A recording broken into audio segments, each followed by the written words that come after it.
My name's Dave DeBow, founder of MoneyPartnerFormula.com, and this show is built for everyday real estate investors who are actively doing deals and looking to scale using other people's money. So if you're an active real estate investor and you want to get featured on this show to talk about your own real estate and capital raising experiences, then just go to daveinterviewsyou.com. Now let's get rolling with this episode, and remember to subscribe for daily interview content. All right, guys, welcome to Property Profits Podcast. I'm your host, Bryce Kaminsky, filling in for Dave Dubois. And have you ever wondered how someone stumbled into real estate investing almost by accident? Well, today, my guest, Michelle Wagner from California, has quite the story to tell. From successful business owner to savvy real estate investor, Michelle is here to share her journey and insights with us. Michelle, welcome to the show. Great to have you here. Thank you, Bryce. I've been listening to your podcast, so I hope I have some things to offer here. I hope you weren't listening to all the mistakes I make, but sometimes I do all right. So can you tell us a little bit more about, how you got initially involved in real estate investing? Sure. I'm a clinician by trade. I work with people with special needs, and I've been operating various businesses that address their needs in various ways. And there came a time around 2008 when my mother, who was my bookkeeper, said, "Hey, we should buy that building across the street." Yeah. I was focused on clinical work, and I thought, God, it just really sounds like a hassle. I don't have time for all that stuff. It's a huge building. It's an 11,250 square foot building. So I blew her off, and she kept nagging and nagging. And I said, "Mom, that thing's been sitting empty for 2 years. There's a reason nobody wants that building." Turns out the reason nobody wanted is a very specific building. It was a medical facility.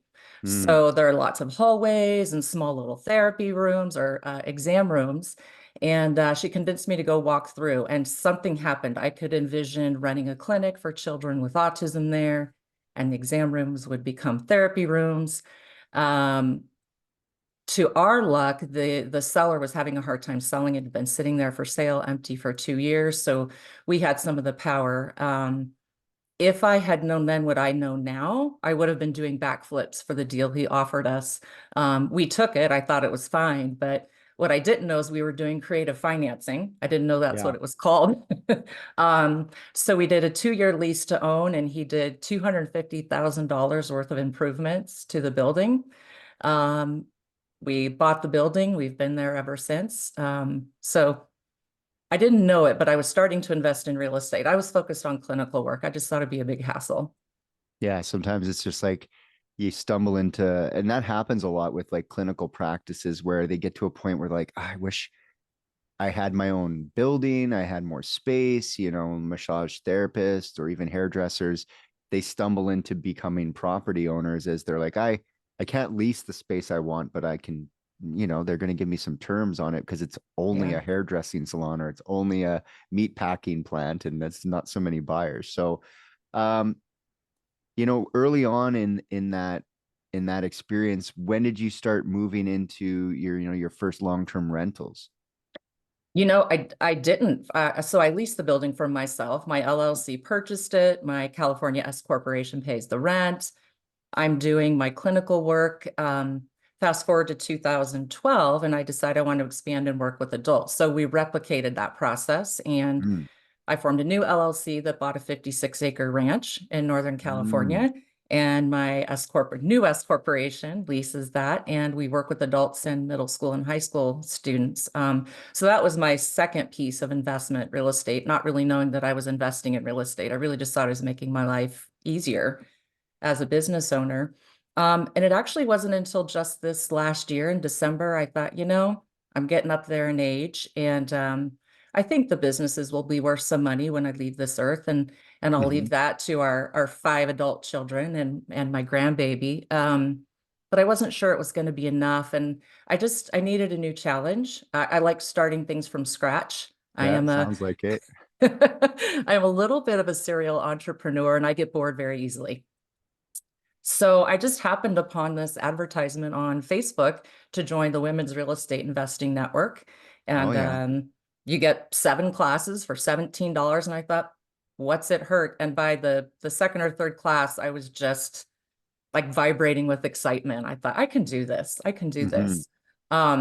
If we go back in time a little bit, I also accidentally ended up having 2 long-term rentals Again, because my mother said, here's some houses, they're cheap, let's buy them. And I didn't pay any attention to those either. I just am doing clinical things and I have these long-term rentals.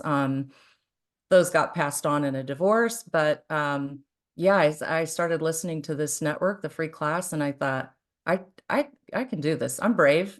Hmm. I can do Well, there's this. a lot of similarities too with real estate businesses and any other business because it's assets, holdings, cash flow.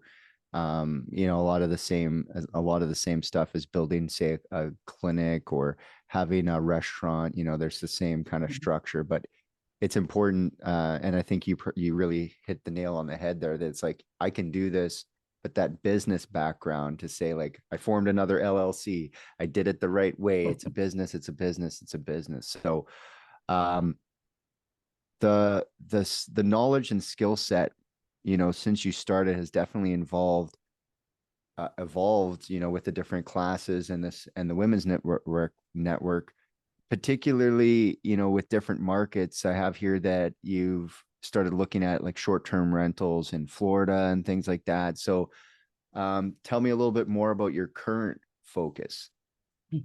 So the other thing about me is I stay open-minded, and I didn't want to start this adventure saying I'm a wholesaler or Mm-hmm. I do long-term rentals or I do short-term rentals. I wanted to just keep an open mind and explore lots of different markets Mm-hmm. and let the properties speak to me. So the network's been valuable because there are 4,500 women across the United States. And so people are finding things and advertising them. And this Mm-hmm. opportunity came up in Vero Beach, Florida, and it was a property that was already a short-term rental with a successful short-term rental history.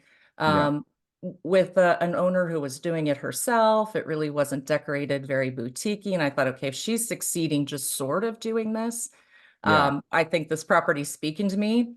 I'm gonna dive in and go for it. So we just closed on that property a week ago. My decorator is still there, putting the final pieces together, and I can't wait to get it up. And now that I've gone through the headache of getting a business license in Florida and registering my LLC in Florida, I thought, okay, you've done the paperwork, do Mm-hmm. more in Florida. You're there. Like the heavy lifting is done. Go find more properties. Sunbiz.org or something like that. And you can get your LLC set up. So, Yeah. um, California, Florida, there's a few miles in between.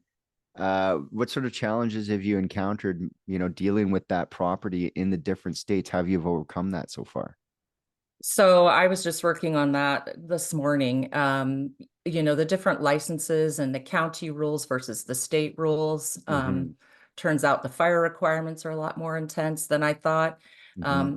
The great news is the woman who posted it in the network is the realtor, and she's very close to the property, and she's agreed to be my boots on the ground, and she's researching and hand delivering and finding. So I think what I'm really going to need is to build a team of people in that area so that I can expand in that area. Get a But few more. just, yeah, I again, we've done this much work. Let's just get a few more and get this more turnkey. I'm a process kind of person. Both of my LLC or both of my corporations are large. I have 150 employees. You have to have Wow. processes. I Yes. can't be SOPs. there. Yeah, yeah. So I think I've just gotta, get that down for Florida and just rinse and repeat.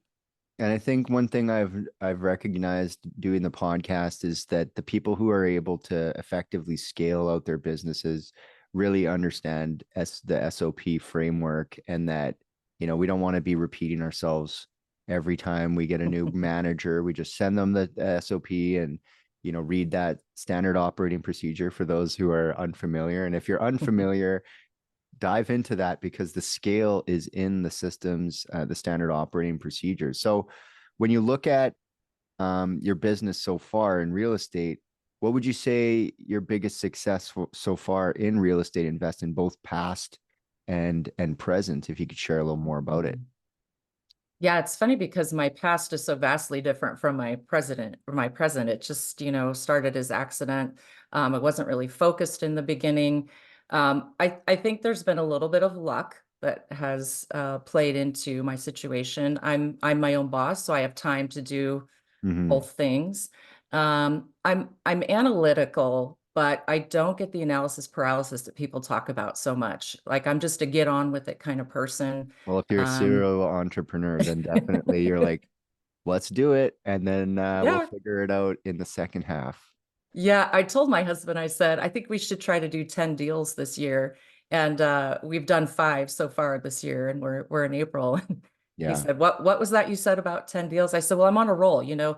Yeah, I you let might as well momentum keep take going. me. Just keep going. And I don't buy things because I can afford them. I don't make crazy decisions just to build a portfolio, but I also don't spend hours and hours going, what could make this not work? What are all the things Mhm. that could go wrong? You know, you spend some time on that, but I think the success has come because I'm up early in the morning. I'm energized by real estate. I get going right away. And I'm open-minded. And you know, what I do in California is going to be different than what I do in Florida.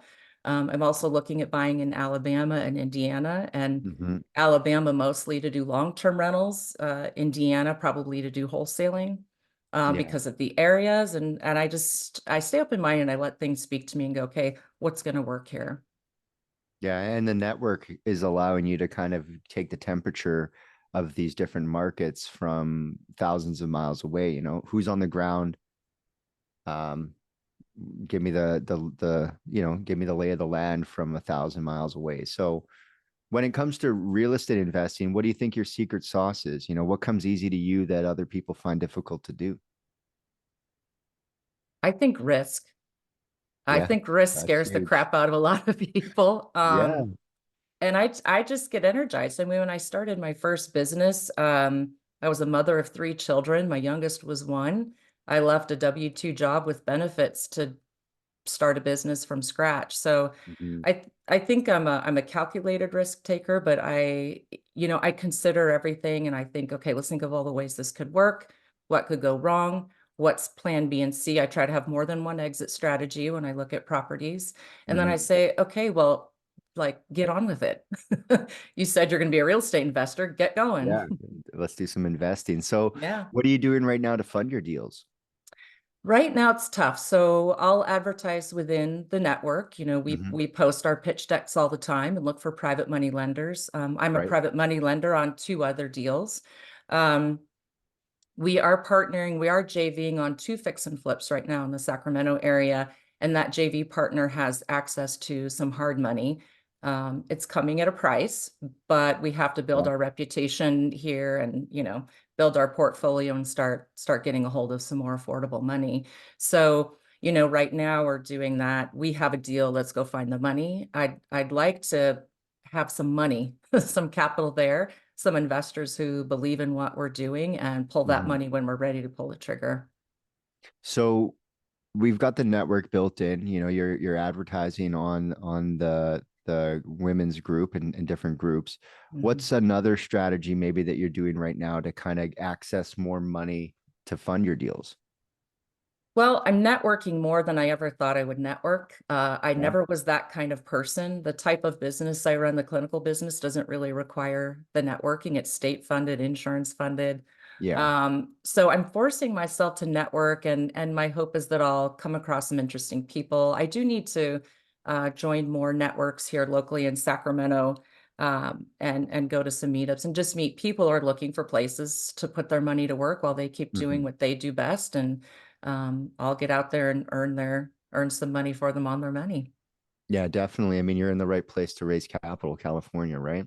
Yeah. So what's one way you found to be most effective in keeping touch with your investor prospects, people who are somewhat interested in investing? I'm really good about updates, trying to keep my social media really current. Again, you know, at 53, I haven't been a super active social media kind of gal, but It you goes know, you fast. It like the technology is just going and going yeah. and going. Yeah, keeping that posted, letting people know how active I am, what I've got going, making sure people know that I'm diverse. I'm not a one-trick pony. You know, I have the ability to travel and go do work in other states. Yeah, just trying to make sure I keep in touch with people who are giving us money and say, here's how it's going, here's what we're doing, you know, here's where all of the expenses are, and just be Mhm. an open book, be really transparent about where the money's going. Yeah, that's really important, the transparency. That's one thing that from the people I've heard who have had bad experiences lending to people is like, people, whether it's going good or going bad, they just want to know. They just want to know. Like, Yeah. if it's not going good, tell me. If it's going good, tell me. But both ways, tell me. So I love to hear that transparency. So let's talk a little bit more about the kind of process for deals. Are you a find the deal and then the money, or do you prefer to kind of have your capital lined up and then go looking for that next opportunity?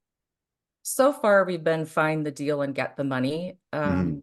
because, all doors open. My organization is new at real estate investing. So Mhm. for someone to just send me a bunch of money and let it be sitting there available for me would be a huge ask. And I don't think most people would be willing to do it. So for now, it's been find the deal, get the money. And we were just discussing that it's really important to have a pot sitting there, because when I find a deal, I want to move. I want to Moves act quick. on it. I don't want somebody else to get it. I want to get in there and make it happen. So we're going to have to try to, yeah, make a switch here. Yeah. And so when you're presenting these deals to possible investors, how do you go about doing that? Well, there's a way we do it in the network, which is a little bit different how we've been doing it with this hard money lender for the last two deals. So Mhm. in the network, we put together a pitch deck, we send it out, we give all of the numbers, we basically lay it out, and then anybody interested can contact us and get more information about the deal.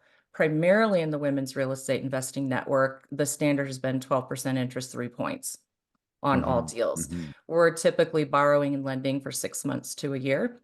So for example, the project that I lent out on, that note comes due to me in June. That was a 12% interest, 3 point deal. Mm. Um, it's expensive money, which doesn't matter hugely to us because it's for such a short term. Mhm. And it's quick money and it's private money, and it's easy to use and turn around and pay back. So when we go to the hard money lender, it's a little bit more difficult. They want all of the background on my businesses, my Mhm. income, my Mhm. JV partner's income, my husband's income. We're in with the hard money lender now. So they said, every deal you do with us hereafter should go smoother and be easier. You just update us. So, Mhm. but that's where we are now in terms of going to get the money, find the deal, present the purchase price, what we're looking at in repairs, what we're hoping to flip it for, and hope they choose to Yeah, fund it.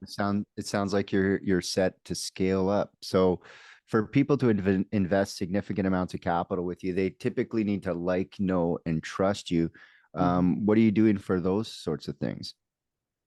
Putting myself out there. I'm very active in the community. Obviously, I have a heart for people with special needs. I donate, I volunteer, I get out there.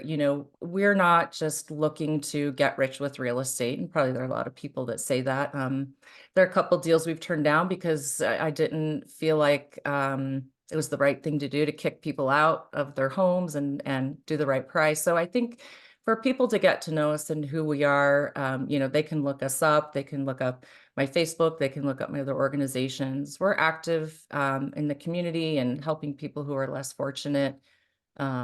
Yeah. Awesome, awesome. So, as we kind of wind to the end here, based on your experience, what advice would you give someone who's considering entering the real estate investment field? I think two things have been critical for me.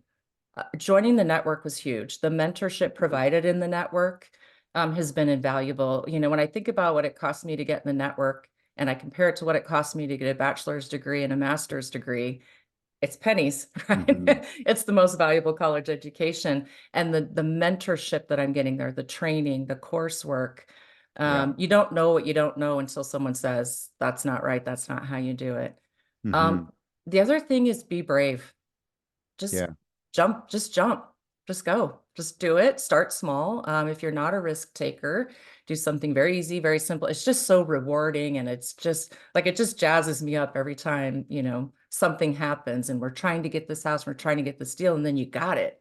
And I think it just makes you braver to do the next deal and the next Yeah, deal. when you get the deal and they say accept it, and you're like, there's a moment of like, yes, and then the second part is like, where's the money? And then you go get the money, and then you're like, yes, and then it's like, okay, where's the contractor? And then you're like, yes, and then it's like, okay, when's the first draw? And then finally it's birthed into a cash flowing state or a flipped state, and you can finally maybe rest on how it went, but it's got a handful of exciting moments throughout. Mhm. So, if people want to participate, they want to connect with you, they want to find out more, what should they do? How do they find you?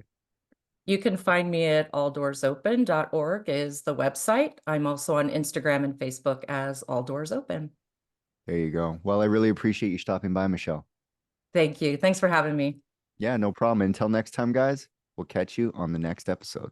Hey there, I really hope you enjoyed that episode. And as always, if you want to listen to more daily interview content, make sure you subscribe. And if you're an active real estate investor and you're doing deals and you'd like to get featured on this show, then just head over to daveinterviewsyou.com. Now at moneypartnerformula.com, we help real estate investors to create a process for predictably getting capital so they can do more deals without relying on hard money lenders or the banks. We do this by building them a private capital marketing system. Now, if you want help turning yourself into a big money capital attraction machine, then book a call with our team to see how we can help. Just visit moneypartnerformula.com to find out more. All right, take care, and we'll see you on the next interview.